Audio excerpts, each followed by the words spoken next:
aking kayamanan, biyaya ng Diyos na walang katapusan.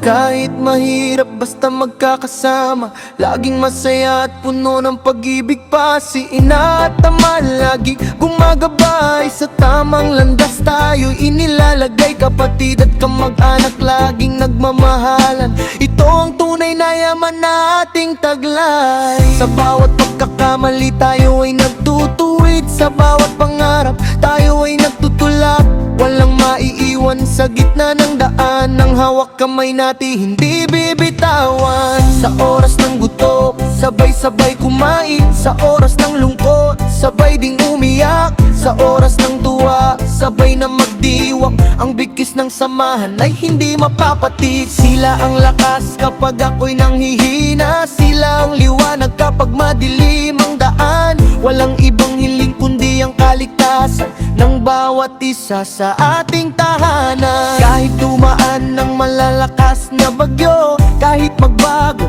ang ikot ng mundo, basta't magkakasama sa ilalim ng bubong, ligtas at payapa, tiyak na panlata. Blessing sa ating pamilya, biyak mula sa itaas, pagmamahalan at saya laging namamayan. Iingatan at mahalin, wag hayaang mawala ang pamilyang matatag, biyaya ng may kapal. Blessing sa ating pamilya, regalo ng langit. Sa hirap at ginhawa, tayo'y magkakapit, magdasal at umasa, magtiwala sa Diyos, pagpapala ay dumarating sa ating tahanan. Blessing sa ating pamilya, yaman na walang kapantay. Higit pa sa ginto, higit pa sa salapi, dito matututo ng kabutihan at respeto. Dito nabubuo ang ating tunay na pagkatao. Ang bawat sulok ng ating bahay ay puno ng alaala at magagandang kwento. Ang tawa ng mga bata, tinig ng matatanda,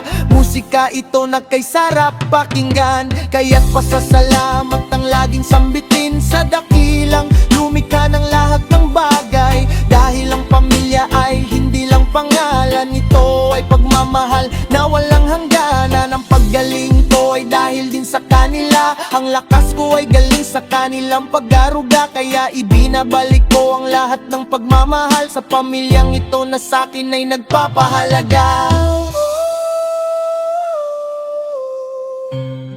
Ang bawat sulok ng ating bahay ay puno ng alaala at magagandang kwento. Ang tawa ng mga bata, tinig ng matatanda, musika ito na kay sarap pakinggan. Kaya't pasasalamat ang laging sambitin sa kanilang lumikha ng lahat ng bagay. Dahil ang pamilya ay hindi lang pangalan, ito ay pagmamahal na walang hangganan. Ang paggaling ko ay dahil din sa kanila, ang lakas ko ay galing sa kanilang pag-aruga. Kaya ibinabalik ko ang lahat ng pagmamahal sa pamilyang ito na sa'kin ay nagpapahalaga. Blessing sa ating pamilya, salamat po, Panginoon.